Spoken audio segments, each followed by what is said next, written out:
Baik, Assalamualaikum dan salam sejahtera semua.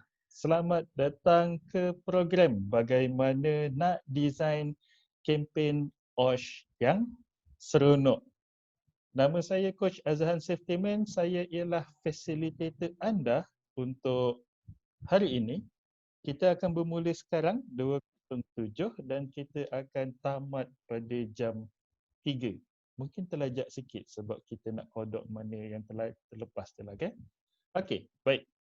Yang pertama sekali saya nak bagi tahu anda, alright. Nanti. Okey, saya akan share screen sekarang. Share. Baik. Okey. Baik. Now, saya dekat apa namanya? Dekat anda punya Zoom ada satu fungsi bernama annotate. Annotate tu bila anda klik dia akan keluar pen. Saya nak anda buat satu garisan dekat skrin sekarang. Dia dah satu. Yes. Dah keluar dah. Lagi. Buat satu garisan, ada garisan yang kontut, ada garisan yang panjang. Okey. Adakah ada yang tak jumpa annotate? Kalau anda guna handphone, dia akan ada satu simbol pen dekat penjuru bawah kiri. Okey. Dan saya nak anda buat satu garisan. Kalau tak jumpa, boleh boleh tulis di group chat. Okey. Alright. Ramai dah jumpa dah ni. Okey. Alright. Okey. Yang merah, yang besar. Tak kisahlah. Okey, baik. Now, semua orang berhenti annotate. Saya padam semua sekali dulu. Okey, baik. Sekarang anda nampak ada 9 titik kat depan ni kan? So, tugasan anda untuk yang sekarang ni ialah dengan menggunakan 4 garisan sahaja. Sila sambungkan ke semua titik ini. Dengan menggunakan 4 garisan, sambungkan ke semua titik ini. Anda boleh bermula sekarang.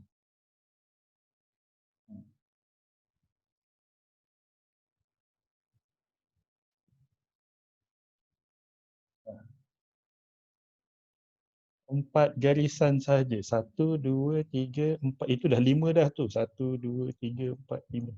Itu dah 5 dah tu. Semua orang test je serentak sekarang.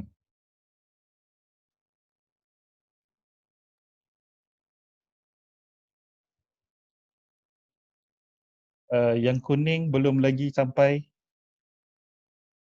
Belum lagi. 4 garisan sahaja. 4 garisan sahaja.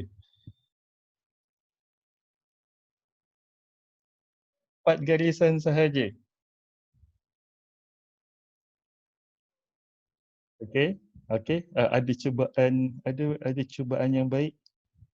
Yang hijau 1. Lepas tu?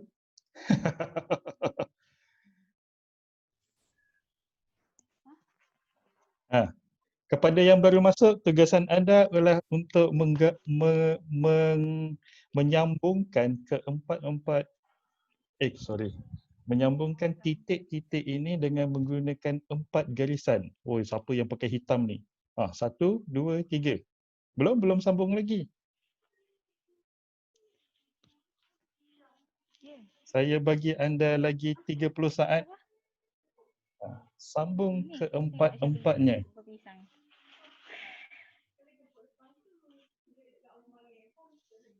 Sambung keempat-empatnya. 20 saat lagi.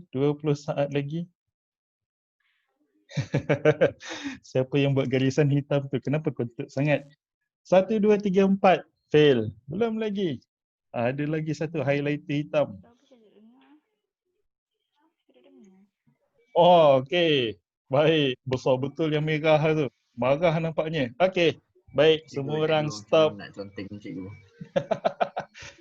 Kena cari butang annotate tu. Pakai handphone atau memang pakai ni? Pakai PC. Pakai PC. Pakai PC, dia punya butang annotate ada dekat bawah. Okey, baik. Saya nak ambil gambar. Ambil gambar. Print sekali. Save dulu. Okey. So,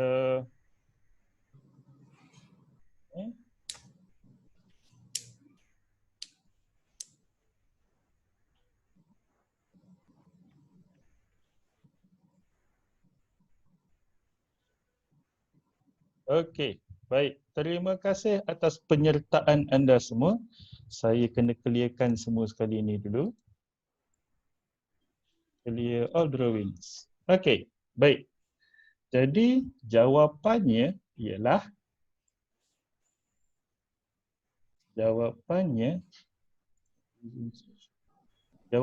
ini jawapan anda dan jawapannya ialah begini.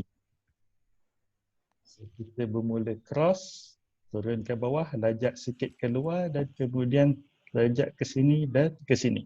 Baik. So, apa yang kita boleh pelajari tuan-tuan dan puan-puan daripada aktiviti ini? Cik boleh ke sir? Hello, siapa tu? Okay. So, apa yang kita boleh pelajari daripada aktiviti ini? Ianya bermaksud kadang-kadang kita nak kena ubah sedikit cara kita melakukan sesuatu, cara kita melihat sesuatu untuk mendapatkan hasil yang terbaik. Dan pastinya itulah tujuannya anda berada di sini hari ini selama sejam untuk upgrade kempen OSH anda supaya jadi lebih seronok pada tahun ini. Okay. So ini adalah peraturan program kita untuk hari ini. Mohon tengok dan kemudian bagi tahu mana yang anda tak setuju.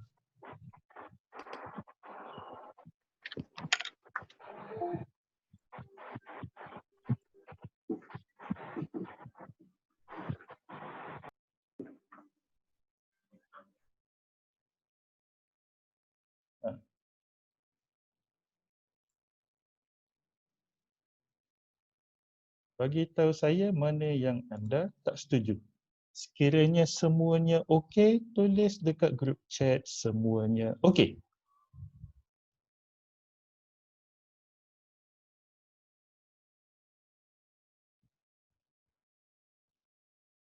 Terima kasih. Okey. Semua okey. Baik. Terima kasih atas feedback anda. Jadi, kita akan teruskan dengan yang pertama. Program yang pertama. Okey.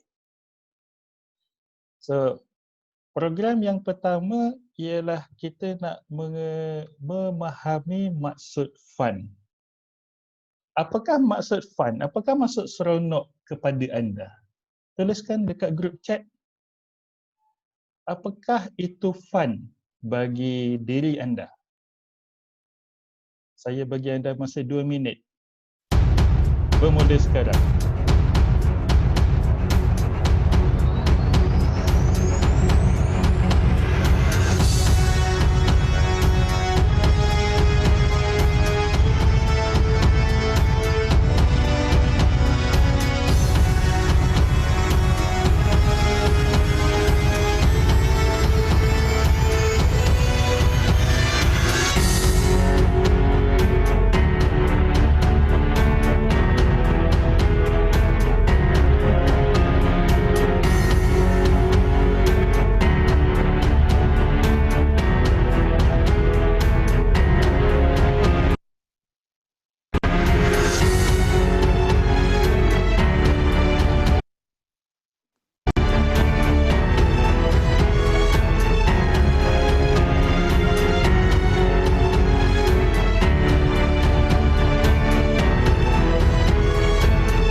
Terima kasih atas feedback anda semua. Okay, so untuk menyeronokkan kempen OSH kita, ini adalah maksud fun yang kita nak gunakan. Okay, baik. Yang pertama ianya adalah perasaan positif. Perasaan positif. So kalau kita tengok Cik Gazis beronok-ronok, bersemangat, gembira, exciting. Itu semua sekali perasaan yang positif. Setuju? Okay. Dan kemudian yang kedua ialah buat perkara yang kita nak buat. Siapa yang cerita pasal voluntary tadi tu? Saya nampak tadi. From Ruhaida Hanafi. Doing anything willingly without any pressure from anyone. So kita buat perkara yang kita nak. Samalah tu. Dan kemudian yang ketiga ialah kita dapat ganjaran untuk pencapaian yang dicapai. So, dalam saya punya metodologi, ini adalah elemen-elemen seronok yang diutamakan dalam peringkat perancangan. Mesti ada perasaan positif, mood positif, tema positif. Ada tak sesiapa kat sini bila buat kempen kan dengan mood pressure? Oh, kita akan pressurekan orang selama 2 minggu. Ada tak? Tak ada kan? Kita duk fikir positif, happy, seronok, and so on. Dan kemudian kita nak kita punya pekerja, warga kerja kat tempat kita, mereka voluntarily, mereka nak kita punya kempen tu tanpa paksaan yang banyak sangat. Kita still kena push tapi dia tak banyak sangat. Mula-mula push, lama-lama dia jadi seronok. Dan kemudian mereka dapat ganjaran untuk pencapaian. Ini akan kita kupas lagi dalam topik yang seterusnya. Okay. Alright. Baik. So, sekarang saya akan kongsikan kepada anda asas-asas kepada kempen yang fun. Ini adalah benda-benda yang saya masukkan, yang selalu saya fikirkan semasa design apa-apa kempen pun. Okay? Yang mana anda boleh apply dan kemudian terus gunakan untuk plan kempen yang seterusnya. Baik. Yang pertama adalah kena jawab soalan ni. Kenapa kita adakan kempen ni? Soalan ni penting tuan-tuan sebab apa? Kalau kita tak boleh nak jawab soalan ni, pekerja akan rasa macam bazir je join program ni, bukannya relevan kepada aku pun. Management bila kita propose dan minta duit nak beli baju contohnya ataupun nak beli merchandise contohnya, mereka akan kata, do we really need to do this? Do we? So ini adalah soalan yang penting yang nak kena jawab dulu. Dan saya bagi tahu anda 3 jawapan yang selalu saya gunakan dan recycle berkali-kali untuk propose dan kemudian dapatkan apa yang kita perlukan untuk pastikan kempen kita boleh jalan dengan suksesnya. Baik. Yang pertama ialah to fix a problem. Kempen adalah solution kepada problem. Setuju ke setuju? So contohnya ialah kita ada insiden yang trendnya tiba-tiba meningkat. Contohnya insiden forklift bawa barang jatuh. Sekali. Lepas tu esok jadi lagi. Tiba-tiba bila kita tengok kita punya trend analysis tu, total insiden tu, kekerapan dia, frekuensi rate dia tiba-tiba meningkat. So, takkan kita nak biar je. So what we can do, what we must do campaign lah. So campaign. Okay. So to fix a problem. Unless kalau majikan dan pekerja rasa, oh it's okay, biasa je jatuh-jatuh ni, then it's not become a solution. So the first jawapan kepada kenapa kita adakan kempen ni ialah to fix a problem. Okay. Yang kedua, to prevent a problem. Contohnya kita ada audit dan kemudian kita tahu yang pada masa sekarang ni compliance kepada PPE kat tempat kerja kita tak begitu bagus. So kita nak pastikan audit tu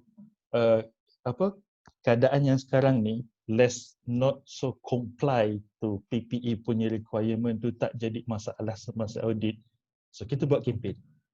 Perlu ke kempen besar-besar? Mungkin tak besar, mungkin kecil, mungkin mega, tak kisahlah. Yang penting kita nak gunakan kempen ni untuk mengelakkan isu semasa audit nanti. Okay? Dan kemudian yang ketiga ialah to achieve what we want. Contohnya, cara yang ini paling basicnya ialah pada awal tahun, bulan 12 ataupun bulan 1 hari tu, kita ada set KPI kan? Ataupun kita ada set objektif kan? So, ini salah satu contoh to achieve what we want. Ataupun yang lain kita nak perkenalkan SOP baru. Contohnya kita sekarang lifting, kita ada SOP baru dan SOP itu bila pakai kena buat inspection. So kita nak perkenalkan SOP baru, setiap kali nak guna kena inspect, setiap hari kena inspect, setiap minggu kena inspect. So kita nak program inspection tu jalan. So kita buatlah kempen supaya kita boleh achieve apa yang kita mahukan. Baik. Saya pause di sini sebelum kita pergi kepada yang kedua. Adakah ada soalan kepada saya? Sekiranya ada, saya berikan anda 1 minit untuk tuliskan di ruangan chat. Cik, Coach. Ya, saya. Siapa tu? Faiz. Oh, Faiz, ya. Silakan. Okey. Saya kalau nak type takut lambat kan. So cakap sajalah. Saya nak bertanya lah. Kalau sekarang ni saya ada satu audit iaitu SEDEX audit. Okey. So sebagai macam sebab sebelum ni dah ada planning dah sebab ada PKP semua agak dah lari sikit planning. So planning yang terdekat ni saya nak buat macam internal awareness seperti macam forklift, PPE, macam itulah. So adakah itu boleh dia macam kategori kempen atau macam mana? Okey. Boleh? Okey. Baik. Soalan yang baik. So, akan datang audit dan kemudian ada potensi bermacam-macam problem. Betul ke? Betul. Something like that lah kan? Okey. Yalah. Alright. So dan tujuannya kita nak create awareness tentang safety SOP dan juga peraturan yang ada. Betul? So Betul. So kempen adalah satu cara yang baik untuk nombor satu cover audit punya founding. Let's say lah problem tu kita tak solve lagi tapi ceritanya kita dah buat kempen. So auditor boleh take it as ianya bukannya major non-compliance. Ianya still ongoing effort. Okay? So itu yang pertama. Dan kemudian yang kedua, ianya bagus kiranya kempen tu kita jalan secara command and conquer. Maksudnya kita announce semua ini mestilah masalah ni kita punya target mestilah settle dalam masa 2 minggu. So kita ada program 1, program 2, program 3, program 4, katalah PPA, chemical, apa lagi, forklift, lepas tu machinery 1, 2, 3, 4 kita gabungkan dalam satu kempen. So everybody take part dan objective achieve. Boleh tak jadi masalah untuk dijadikan kempen. Okay? Menjawab soalan ke?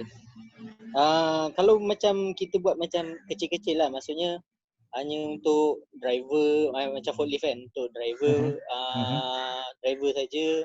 Lepas tu macam kalau PPE punya awareness untuk orang yang expose, yang memakai PPE saja, boleh kan? Kira ada satu gerakan untuk macam progressing lah, untuk become a bigger campaign lah. So kira buat kecil-kecil dahulu, lepas tu ni. Boleh ke? Bagi saya boleh ke tidak bergantung kepada anda. Sekiranya anda ada ada tim yang nak uruskan separately, awak jaga kempen ni, objektif ni mesti sampai, awak jaga kempen ni, objektif ni nak sampai, then it's okay. Sekiranya anda tak ada manpower, anda kerja sorang-sorang, cadangan saya pukul semua sekali rata. Itu lagi senang. So everybody get involved. Okay. Terima kasih. Okay. Okay. Ada soalan di chat, nampaknya tak ada. Okay, alright. Baik, so kita move on. Okay, kenapa kena adakan kempen? Kita dah jawab dengan 3 jawapan. Kemudian, alright. Ini adalah sumber-sumber kepada sebab utama kita nak kena buat kempen.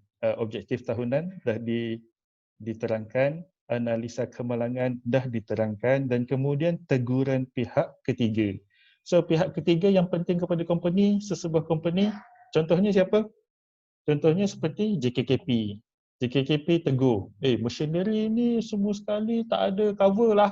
So kita kena buat sesuatu, dan kempen mungkin adalah jawapannya. Ataupun yang lain, auditor pun sama juga, boleh juga. Ataupun klien datang tengok, tempat awak ni bersepah lah. So kita ambil tegurannya tu dan kita buat pelancaran kempen 5S. So kita buat kempen. Okay, boleh? Baik. Okay, yang kedua, elemen kepada kempen yang safety, kempen yang seronok ialah mesti ada objektif. Dan objektif itu mestilah jelas. Cara saya untuk set objektif untuk sesebuah kempen ialah dengan tetapkan hasil yang boleh diukur atau dikira daripada kempen yang kita lancarkan. Saya dapati bila saya set objektif ni begini, dia lebih mudah nak diterima oleh middle management dan juga top management saya. Dan juga mudah nak diterima oleh pekerja. So mereka lebih voluntary, lebih mudah nak pergi kerjasama untuk participate. Okay, contohnya ialah pekerja 100% tahu tentang contoh SOP forklift. Kalau memandu kena ada lesen. Contohnya, macam mana kita nak ukur? Kita buat questionnaire. So kita buatlah questionnaire, hantar kat semua orang, lepas tu suruh semua orang tulis. Okay. Tapi kalau ada yang meniru macam mana? Okay, yang pertama, macam mana nak kontrol semua sekali tu? Tak boleh. Dan sekiranya dia meniru pun bagus. Sebab apa? Sebab dia dah tahu dah jawapan pada soalan tu. Kalau nak memandu forklift, operate forklift, mesti ada lesen. So, at the same time, dengan meniru tu dia dapat inputnya. So, awareness-nya adalah di situ. Yang kedua, contohnya, warga kerja melakukan tindakan yang dimahukan. Dan macam mana kita nak ukur? Yang ini kena buat observation. Contohnya, bila handling chemical, memakai glove yang betul, iaitu surgical glove ataupun rubber glove ataupun apa lagi glove untuk chemical, rubber glove, surgical glove, nitrile glove. Macam itulah apa jenis ni. So kita akan buat pemantauan setiap hari, observation, BBS, macam-macam lah. Mingguan. Lepas tu kita akan tengok berapa persen positive observation compliance berlaku berbanding dengan non-compliance yang berlaku. So kita nak ukur dan nak kira. Faedah yang saya perasan bila saya tetapkan objektifnya macam ni, management dia nampak hasil return daripada duit yang dikeluarkan daripada duit company untuk organize kempen-kempen ni. Kenapa nak keluar duit beli baju and so on. Sebab objektifnya tu jelas.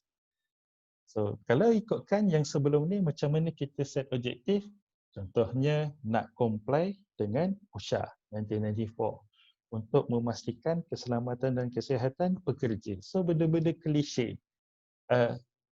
Dia ada lagi, saya campurkan dengan yang objektif yang saya tunjukkan kepada anda ini dan yang ini saya kedepankan. Yang klise-klise itu sebab dah bertahun-tahun buat kan.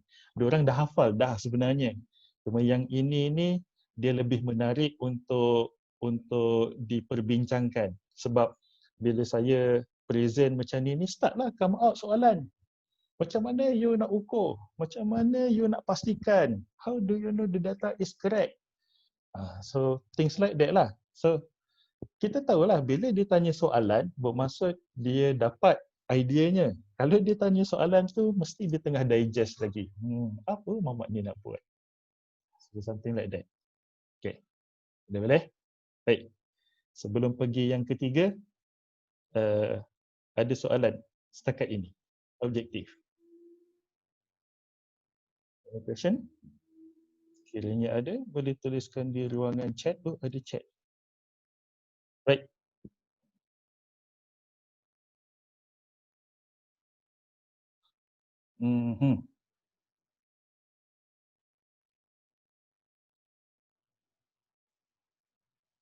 Kempen memerlukan kos, kempen bagaimana yang tanpa kos dan memberi impak. Yang itu, Cik Wan, saya akan cover dalam bahagian yang seterusnya. Sekejap nitrile glove. Objektif, mengurangkan jumlah kemalangan. Adakah boleh diterima? Tapi akhirnya jumlah kemalangan tetap bertambah. Adakah objek tidak dicapai? Okey, baik. Soalan yang baik. Baik. Objektif yang tuliskan ialah kita nak mengurangkan jumlah kemalangan. Okey. Adakah jelas jumlah kemalangan tu berapa? Itu nombor satu. Okey. Okey, yang seterusnya ialah kemalangan tu nak kena be spesifik. Contohnya macam forklift barang jatuh. Banyak kan? Anda buat insiden, kenal pasti yang mana root cause-nya. Yang mana, bukan root cause, manakah causes yang paling popular yang ada dalam semua tu. Contohlah, punca barang tu jatuh ialah sebab speeding. Dia speeding dan kemudian dia emergency brake. Contoh. So, yang lebih baik cadangan saya ialah letakkan objektif kat situ 100% compliance kepada speed limit. Di situ. Jadi objektifnya dalam kes Tun Akmal ni kita nak kena lebih spesifik, dig into the problem, dig into the incidents dan kemudian come out apa objektif yang lebih sesuai. Sebab kadang-kadang dia macam tak logik tau. Kepala orang tak boleh nak proses. Kita nak turunkan kemalangan kepada satu kemalangan sebulan macam pelik. So kita boleh twist dia kepada kita nak achieve sesuatu yang positif. Contohnya macam itulah 100% compliance tentang pemanduan speed limit. Okey. Boleh Tuan Akmal? Okey. Baik. Baik. Okey, mari kita proceed. Dah 2.40. Kalau sejam ni memang laju. Sekejap je. Baik. Okey. Okey, now bila kita beli baju, kita buat poster semua sekali tu, apa tujuannya? Saya paling takut bila tujuannya hanyalah untuk mendapatkan kemeriahan. Okay. So saya punya prinsip yang saya upgrade daripada yang zaman dulu-dulu tu kepada yang lebih baik ialah saya panggil dia E2E. Engage to educate. Bermaksud setiap benda yang kita beli, setiap benda yang kita buat untuk dapatkan perhatian mereka, setiap safety talk yang kita buat, semua tu adalah untuk educate. Okay? Dan kita manusia belajar dengan menggunakan deria. Deria ada berapa, tuan-tuan dan perempuan? Deria ada berapa? Tuliskan dekat group chat. Sorry. Deria kita manusia ada berapa? 5, 6, 5, 6 kot. 2 aja Tuan Hamrizan. Okey, baik. Okey. Baik. Jawapannya kita ada 5 campur 1. Okey. Cikgu Aziz dah pecah dah pecah dah. 5 campur 1. Yang pertama visual, melihat. Yang kedua auditory, mendengar. Yang ketiga kinestetik, merasa. Yang keempat hidung, menghidu. Yang kelima lidah, merasa. Dan kemudian yang keenam ni kita panggil dia woman punya insting. Okay. Alright. So kita ada daripada 5 ni yang paling kuat ada 3, iaitu visual, auditory dan juga kinestetik. Saya belajar ilmu ni lepas saya belajar ilmu professional learning facilitator dan didalamkan lagi melalui neuro-linguistic programming. Bila message kita didesign untuk 3 deria ni, impact dia boom, naik lebih tinggi. Bila kita hantar questionnaire tu, yang return balik tu sebelum ni lah 50% pun tak sampai. Sebab apa? Diorang rasa leceh lah. Diorang tak participate. Bila kita buat ni, visual, auditory, kinestetik, bila kita tembak 3 deria ni, tuan dan perempuan, dia punya participation dia paling busuk lah 80%. Paling busuk 80%. Okay? Nak tak? Nak kita punya respon macam tu, hantar questionnaire dapat 80% ini tanpa paksa tau. Diorang yang berlumba-lumba tau. Okay, baik. Tak boleh nak menjual sangat, kita jalan terus. Baik. Okay, auditory. Dia start dengan auditory. Kita kena ada ni. Sorry, sekejap okay. Kita kena ada title. Title ni apa? Title adalah tajuk kempen kita. Ini adalah tajuk yang saya dah pernah buat dulu. Nama dia Clash of Crane Operators. Yang ini masa tu tahun 2016 COC, Clash of Clan tengah famous. So kita ada isu dengan kita punya lifting program, so kita tukar jadi Clash of Crane Operator. Step Back 4x5 Reloaded. Step Back 4x5 adalah adik kepada Job Hazard Analysis. Lagi kecil. Okay. Ceritanya kita dah buat benda ni, setiap tahun kita kena buat benda ni, educate semula pekerja. So saya rasa pada tahun ni kan, takkan asyik nak pakai nama yang sama je. Kita letaklah perkataan reloaded. Okay. 400 ni adalah sebenarnya kempen kepada observation untuk kita capai. Pertama, jumlah observation yang kita dapat setiap bulan ialah 400. Dan 400 tu, 90%, 400 tu semuanya mesti adalah positive observation. Dan kemudian kita juga ada think. So think ni is about road safety program. Okay. So cara nak cipta title yang sedap senang je. Nombor satu, start dengan yang boring. Dah start yang boring, baru kita permainkan perkataan-perkataannya dan kemudian pilih mana yang sedap.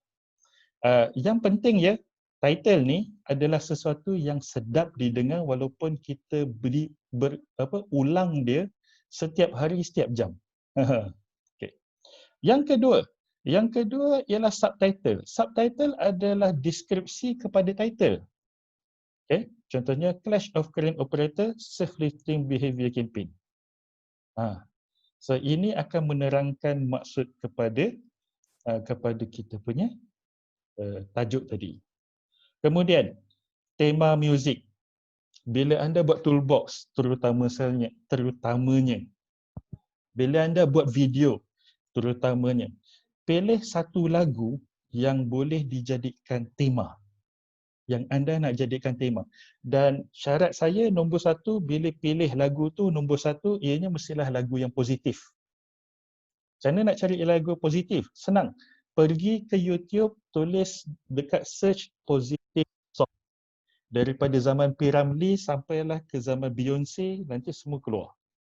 Okay? Baik. So pilihlah mana yang best. Kalau suka Beyonce, Beyonce lah. Dan adalah baik pilih lagu yang upbeat. Upbeat, bila orang dengar dia terus semangat gitu kan. Okay. Dan lagu ni main berulang-ulang kali. Sebelum toolbox main, habis toolbox main, time rehat main. So dia anchor dekat kepala tu program kita ni. Okay, baik. Yang seterusnya ialah create slogan. Slogan baik bila kita nak anchor, kita nak kempenkan satu prinsip yang diorang ni kena ubah. Contoh, PPE is life. Contoh kan. So kita nak dia dia pegang prinsip tu. Ini contoh-contoh yang kita ada slogan. No one gets hurt, nothing gets harmed. Ini maksudnya zero accident, zero environmental harm. Be safe now, today, forever. Contohnya.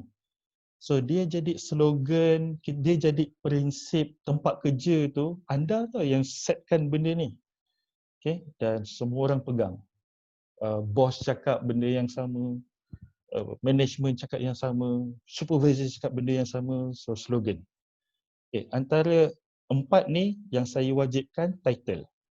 Lepas title dan subtitle. Ini kalau dalam kempen yang kecil lah. Okay, baik. Alright.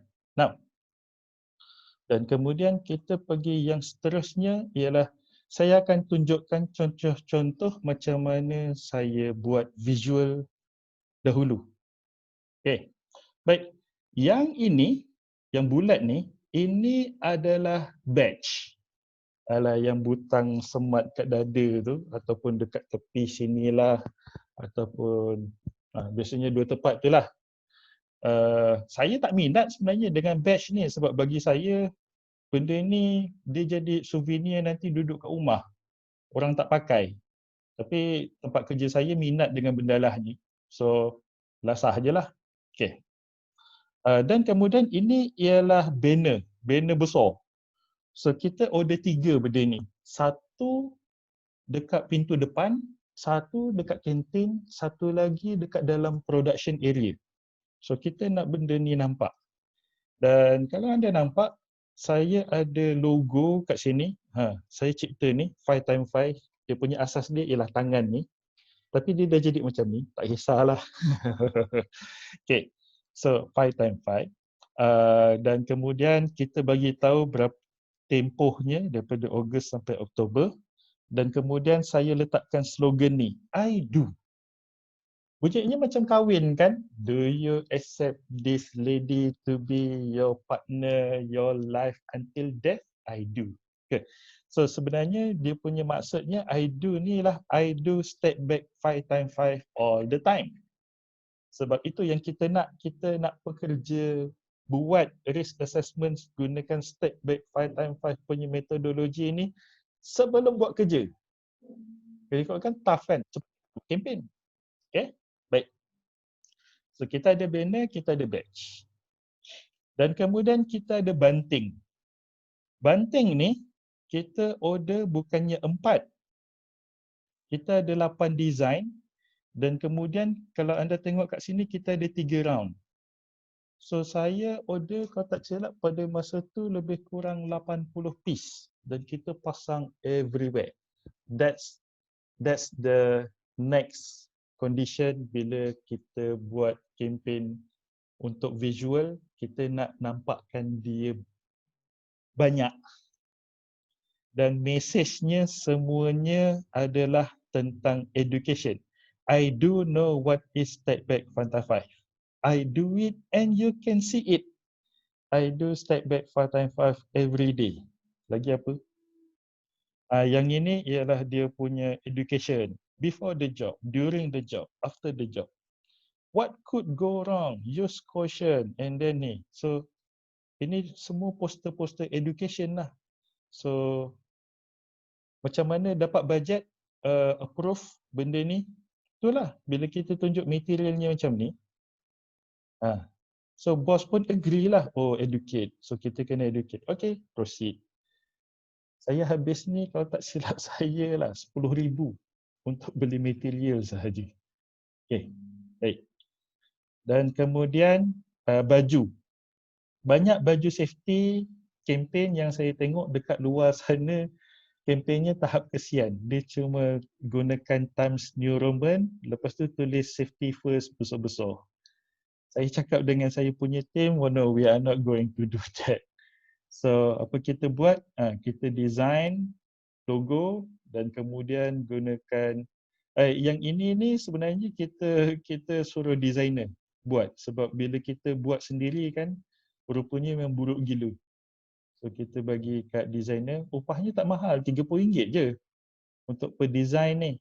So semua orang agree dan kemudian kita print. Ini depan, ini belakang.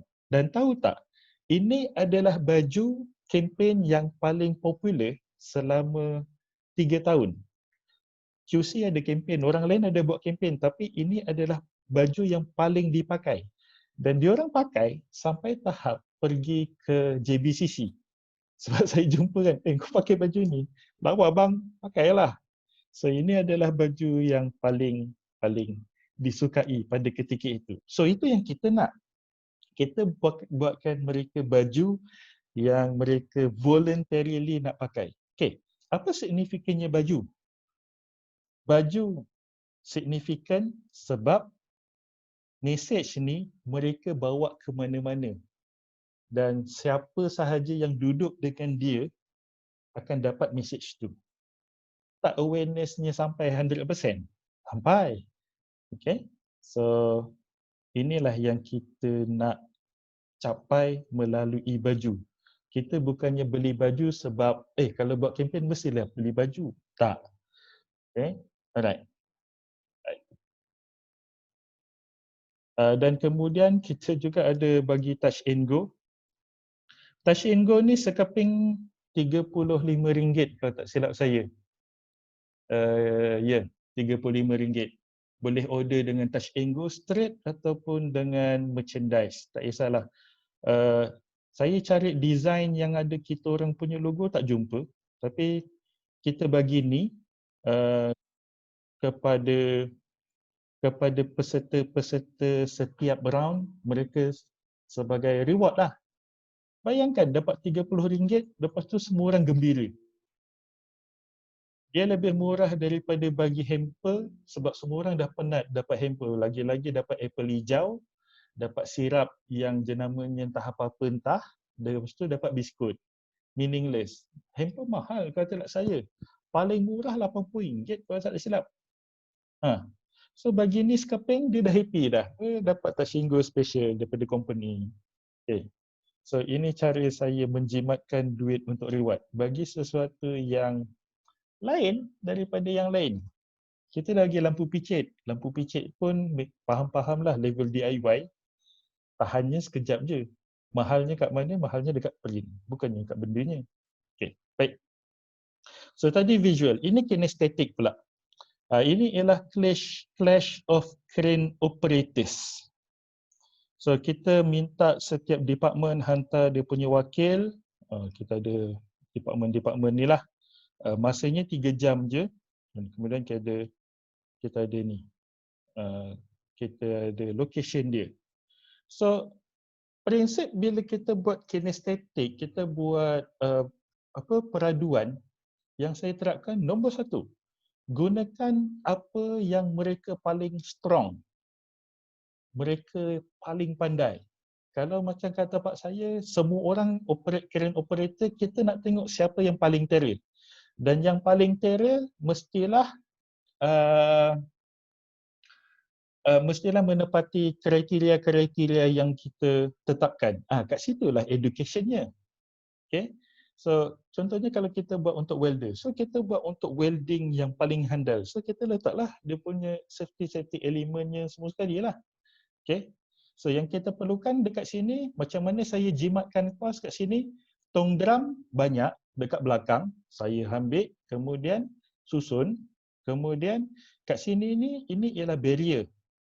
So barrier ni kita pinjam dengan welding department punya, pinjam 2 biji supaya orang ni tak nampak mana barang tu jalan, dan dia kena gunakan walkie-talkie untuk berkomunikasi dengan signalman dia kat sini. Setiap checkpoint pakai barang, pakai pallet. Pallet pun warehouse banyak, pinjam je 1, 2, 3, 4, pinjam 4. Lifting gear semua dah ada. Lepas tu yang lain ini pakai cone saja nak menyusahkan orang, dan kemudian tetapkanlah laluannya. So prinsip dia ialah nak tentukan pemenang, kita kena bagi dia susah untuk benda yang dia biasa buat. Kita tengok siapa yang ni. Masa itulah benda yang tak sangka banyak berlaku. Tiba-tiba menggigil kan, tekan button tu, apa pasal tak jalan-jalan? Lepas tu tengok, lah awak tekan tak kuat bro, first time bawa crane ke? Padahal dia punya experience dah 8 tahun kan. Masa tu datang seronoknya. Seronoknya dengan dengan memberi cabaran-cabaran secara verbal kepada dia. Masa itulah dia marah, diamlah kau and so on. Tapi ceritanya yang ini ni kita gunakan apa yang ada, zero cost. Kosnya cuma dekat ni je lah. Dekat hadiah. Dekat hadiah. Yang lain-lain semuanya barang yang dah sedia ada. Okay? Baik. So, ada masanya kita nak keluar duit, ada masanya kita tak perlu keluarkan duit. Bab kata director saya, think creativity before capital. Dia bagi nasihat tu sebelum program ni lah. Sebelum program tu saya minta lagi 20,000. Lepas tu dia tanya, kau ingat sebab kita oil and gas suka tingkau je ya nak habiskan duit? Iyalah. Bukan macam tu ke? So, keluarlah nasihat tersebut. So saya turunkan kepada anda nasihat beliau, think creativity before capital, sebelum keluar duit. Untuk Faiz Zakwan, ini adalah contoh yang saya buat untuk kempen yang kecil. Sebab yang ini ni limited kepada geng crane operator sahaja. Yang ini. Poster ni saya suruh budak saya yang buat. Saya punya intern buat, pun tak ada belanja apa. 100 plus pun saya tak belanja dia. Saya cakap terima kasih je lah. Baik. Okey, terima kasih. Sama. Baik. Okay. Kita tak ada masa. Dah 2.57. Apa yang saya tunjukkan kepada anda sekarang, ini adalah saya punya master plan untuk untuk saya punya program. So ini bulan 1, kita ada bulan 2, bulan 3. Yang ini adalah audien target campaign. Kita ada 2. Yang ini adalah shop employee, yang ini adalah supervisor. Kita target 2 ni. untuk 2 bulan ni. Dan kemudian kita ada PIC, Person in Charge, untuk jaga setiap event-event yang kita dah manage. Okay. Dan kemudian kita ada target date. Bila nak buat, bila nak buat. So dengan ini, sebenarnya kita tengah membahagikan kita punya resources. Ini tim kita ni. Ni intern saya, ini saya, ni Nur Razah. Nur Razah ada tak hari ni? Nampak dia daftar hari ni. Okay. Lepas tu, ni ada Matas, kita punya nurse. Ni semua tim kita. So dengan itu kita clear siapa punya turn, apa persediaan nak buat, dan kita lebih seronok sebab kita tak stres. Okay. Alright. So, yeah. Baik.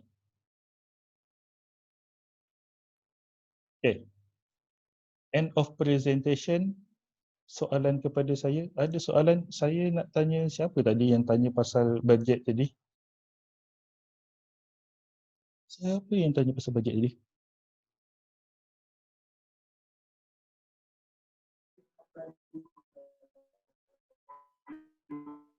Cik Wan yang tanya. Okay. Cik Wan menjawab tak soalan pasal bajet tu?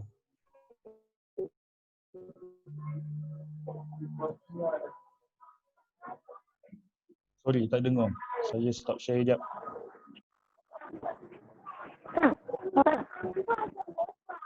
Okay.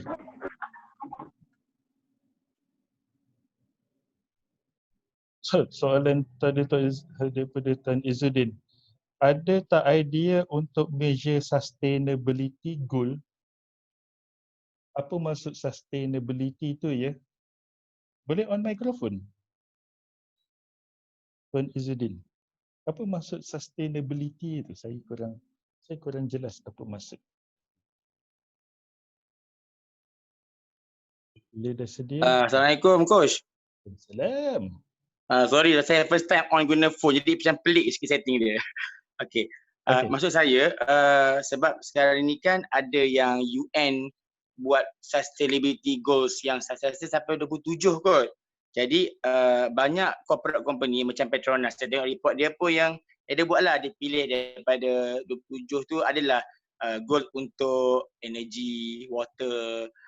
Contoh paling mudahnya macam sekarang kan bill rate naik. Jadi saya cuba nak buat awareness tapi bila saya submit dekat management dia kata give me measurable target. Sudah. Sebab saya buatlah macam contoh kita nak menukar lampu biasa ke lampu LED yang lebih yang lebih jimat tenaga. Tapi kita bukti mana? Itu ya alamak. Nak kira-kira bil pula. Jadi macam mana maksud saya ada idea-idea coach yang boleh kongsikan untuk nak measure sustainability goal daripada aspek sebab dia banyak yang konsep dia subjektif tapi bila nak buat smart tu macam saya tahu ini isu basic cuma nak pilih yang sesuai. Okay. Itu jawapan saya. Boleh? Terima kasih. Terima kasih atas soalan. Saya suka soalan berkenaan dengan objektif ni sebab 1 tahun dulu kita orang kena complete 70 objektif dan biasanya 69 tu saya yang tulis objektif. Okay, baik. So, sustainability tentang environmental. Okay, tadi ada cerita pasal nak tukar lampu. Okay, apa yang nak dicapai tentang tukar lampu tu? Anda nak save energy kan? Okay, yes. So objektifnya ialah you nak save berapa banyak energy. Kalau you tak ada measurable, kalau you tak ada measurable, takut-takut tukar lampu nanti pun objektif tu tak tercapai. Sebab tukar lampu ni, saya dah check dengan saya punya maintenance manager dulu, dia punya effect dia tak banyak. Effect dia tak banyak, dia cuma look good sahaja. Even kita orang sampai level kat toilet kita pasang motion sensor. Bila kita duduk kat dalam cubicle tu lama sangat, nanti lampu tu padam. Sebab kita tak bergerak kan. Dia macam tu lah. Tapi dari segi penjimatannya memang tak clear, memang tak berapa nampak. Dia tak sama macam yang di-campaign oleh semua orang. Bila tinggalkan meeting room mesti matikan lampu. jangan membazir, betul. Jimatnya tak berapa nampak. Okay. So anda cadangan saya kepada tuan ialah untuk clearkan penjimatan tu berapa banyak. Okey, maksudnya kita kena set biar nampak macam penjimatan tu ada signifikan, betul tak? Yes, barulah bos nampak, oh kita nak jimat segini. So berapa kena keluar duit, barulah dia boleh timbang. Okay, kalau Okey. kita keluar 10,000 untuk save 1 juta, mau dia tak keluar duit. Betul-betul. Kan? Okey. So bila set objektif ni bincang dengan tim electrician, tim maintenance, tanya diorang, is it workable? Dan Okey, kemudian maksudnya kalau office saya di Ha? bangunan office, saya kena tanya maintenance yang jaga maintenance guide yang jaga office tu sebab dia lebih tahu kan. Sebab yes, saya rasa kalau kita kira dengan elektrik macam sekarang ni, ada yang orang bil mahal, ada orang yang bil murah. Itu atas bil, tapi atas penggunaan tu saya rasa technician lebih tahu. Jadi saya kena Yes. berjumpa dengan mereka lah untuk minta input. Nombor 2, tanya akaun. Berapa banyak kita bayar setiap bulan. Betul juga sebab okey itu pasti. Thank you Gosh. Okay, sama. Alright, baik. Okay, baik. Lain. Maksudnya kena kreatif dalam buat program untuk oil and gas, boleh keluar kos yang besar, kena SME duit RM1 pun susah nak keluar yang jadi macam mana? So, jawapan saya ialah nombor 1 kembali kepada yang pertama tadi. Kenapa kena buat kempen? Jawab nombor 1. Kemudian nombor 2, be clear apakah outcome yang akan dinikmati oleh company bila kita buat kempen ni. Yang ketiga, engage to educate, cari cara yang low cost sebelum cari cara yang mahal. Okay, contoh saja. Kalau nak panggil talk, boleh buat ni online, panggil ramai-ramai, kosnya lebih murah. Contoh. Okay, alright. So dia punya proses sentiasa itu. Kenapa kena buat, apakah objektif, dan kemudian engage to educate, apa yang akan kita lakukan. Okay? Alright. Okay. Kalau nak dapatkan idea lebih banyak, kita boleh PM, nanti saya fikirkan. Kita banyak, walaupun oil and gas dulu, kita merasa masa harga minyak jatuh sebenarnya beberapa tahun lebih awal daripada yang dia actual jatuh. So kita orang punya bajet pun kena potong. So saya boleh share apa yang saya tahu. Okay. Yang pastinya mesin photostat, mesin laminate tu memang jadi panas lah selalu. Alright. Tahun pertama kempen berjaya keuntungan. Oh, baik. Baik. Ya, tahniah kepada Cik Wan. Alright. Coach, saya cuma nak share yang workplace health promotion yang berperkeso tu, itulah sebab saya cuba apply tapi sebab pekerja kurang daripada 50, jadi perkeso macam sedikit dia kata macam dia nak pekerja yang ramai. Sebab saya tahu dia target dekat kilang. Jadi apa saya buat, saya minta M-Shosh yang datang buat buat program di tempat saya lah, di office. Sebab saya rasa kita punya cawangan di warehouse tak ada masalah banyak sangat. Sebab di office banyak ada orang komplain yang penyakit biasa di office. Jadi saya rasa untung pada hari itu barulah kita perasan rupanya bila saya pecahkan ikut department finance paling stres. Sebab pada hari itu daripada 5 orang, 3 yang dapat high blood pressure dan ada seorang dia baru tahu hari itu yang dia blood pressure. Itu dia macam muka dah macam alamak ada tu. Jadi itu yang saya rasa kempen ni memang bagus sebab tak semua orang dia cakna dekat dari segi health untuk diri sendiri. Sebab dia rasa dia kerja office dia tak ada risiko. Jadi lepas tu terus saya tak bagi dia join aktiviti seterusnya sebab ada fizikal. Dan hari tu juga saya paksa dia pergi buat further check up sebab doktor yang in charge pun dia memang highly recommend. So dia ambil lah medication sesuai. So dia berjaya lah turunkan dia punya blood pressure. So maknanya dari situ saya buat rating, okey, maksudnya kita nampak finance ni bekerja dengan laptop, dengan sebenarnya mereka lah yang paling banyak risiko untuk kesihatan. Itu je saya nak share lah. Okay, alright, baik. So dia akan kembali kepada kenapa kita buat kempen tu. So kita nak kena pasti target audien kita.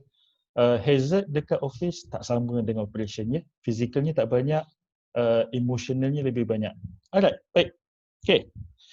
Okay, Cik Wan punya. Oh, tahun pertama berjaya, tahun kedua turun. Adakah sentiasa kena kempen punya impact? Okay, saya nak share satu benda lah ni.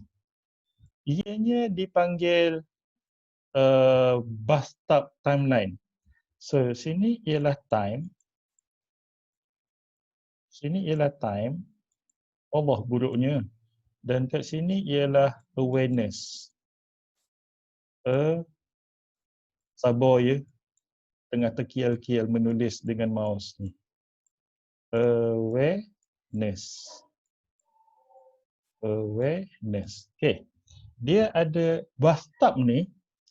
Dia daripada bila kita buat kempen, dia akan naik tau. Awareness akan naik, betul? Dan kemudian dari selepas beberapa masa dia akan turun semula. Dan dia akan turun dan kemudian bila berlaku sesuatu event, contohnya accident,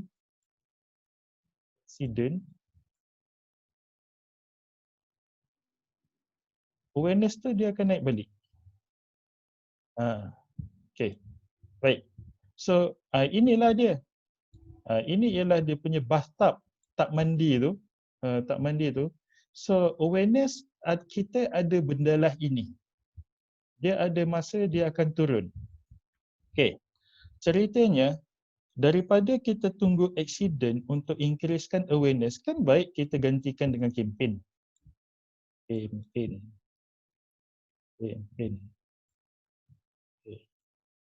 Berapakah tempoh lama ni? Ini bergantung kepada tempat kerja.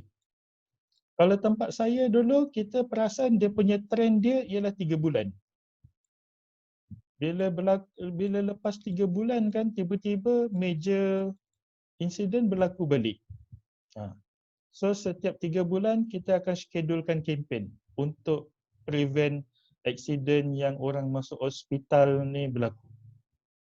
Ataupun major incident. Kadang-kadang, selalunya tak kena orang tapi dia serius sampai musnah, gitulah. So setiap 3 bulan kita nak kena buat benda ni. Okay. So itu yang saya nak kongsikan. Kempen kena berkala atas dasar ini. Bathtub awareness punya graph. Okay. Saya tak tahu kalau tempat anda ada sekali je buat kempen, lepas tu kesedarannya kekal sampai bila-bila. Okay. Alright. Hello. So, dah. Kempen duration lebih pendek atau panjang? Durationnya lebih baik pendek atau panjang? Bergantung kepada objektif anda. Sekiranya anda nak ubah pemikiran, anda nak ubah cara bekerja, panjang. Dan berapa banyak nak ubah, panjang. Sekiranya anda cuma nak bagi awareness, cuma nak bagi tahu je, pendek. Dia macam itulah. Bergantung kepada jenis kempen. Okay. Kalau kempen tu serius dan anda nak ubah selama-lamanya, panjanglah. Saya punya kempen paling panjang 1 tahun. 1 tahun. Dan kita berkempen dengan cara low cost, iaitu gunakan toolbox. Toolbox sampaikan message, ingatkan. Message, ingatkan. Ulang-ulang setiap minggu, setiap bulan. Setiap bulan buat mass. Lepas tu recap balik. Kempen. Dia macam tu. Itu kempen paling lama. Okay. Alright. Baik. 3.12. Okay. Ada lagi soalan kepada saya? Ada lagi? Okay. Sekiranya tak ada, slide ni dan video material semua sekali ni saya dah upload ke Google Classroom. Anda sepatutnya dapat satu email daripada saya pagi tadi untuk akses ke Google Classroom. Kalau tak dapat, macam mana nak buat? Kalau tak dapat, pergi ke Facebook saya, PM saya. Nanti saya bagi link tersebut kepada anda. Facebook saya, Azahan Safetyman. Azahan Safetyman. Mana saya punya ni? Oh. Alright. So pergi ke situ. Okay. Anda boleh dapat slide ni, anda boleh dapat video dan beberapa perkara lagi. Baik. Okay. Sebelum kita berpisah, nak tanya, ada belajar sesuatu hari ni? Ada? Sekiranya ada, tuliskan satu perkara paling penting bagi diri anda yang anda pelajari hari ini di group chat. Saya akan mute dan tutup video selama 2 minit. Mulakan sekarang.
Okey, baik. Terima kasih atas feedback yang diberikan. Dan untuk kali yang terakhir, satu lagi, ialah jawab soalan ni dan tuliskan di dalam buku anda ataupun di nota ataupun di komputer anda, tak kisahlah. Apakah satu perkara yang akan anda tambah baik selepas ini? dengan segera selepas ini dengan berdasarkan apa yang dipelajari dalam sesi ini. 1. Perkara yang akan anda tambah baik selepas ini.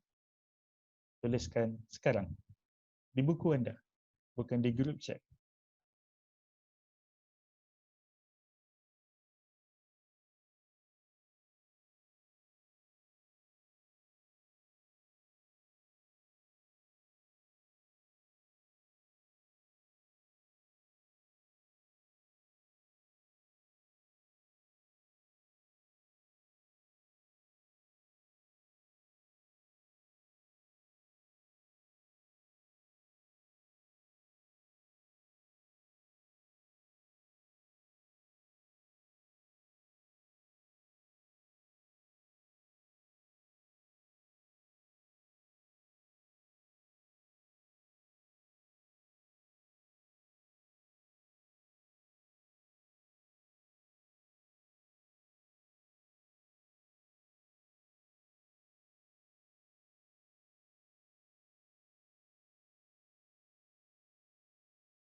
Okey, baik.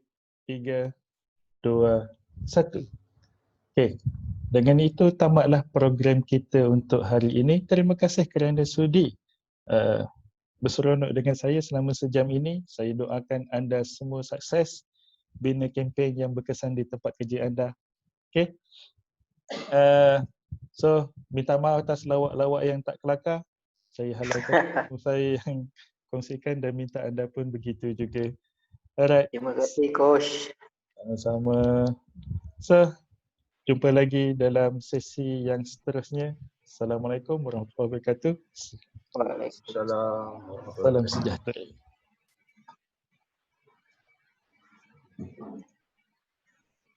Thank you, Coach. Sama-sama. Cikgu, saya dah PM cikgu dekat Messenger Facebook tadi. Alright. Okay.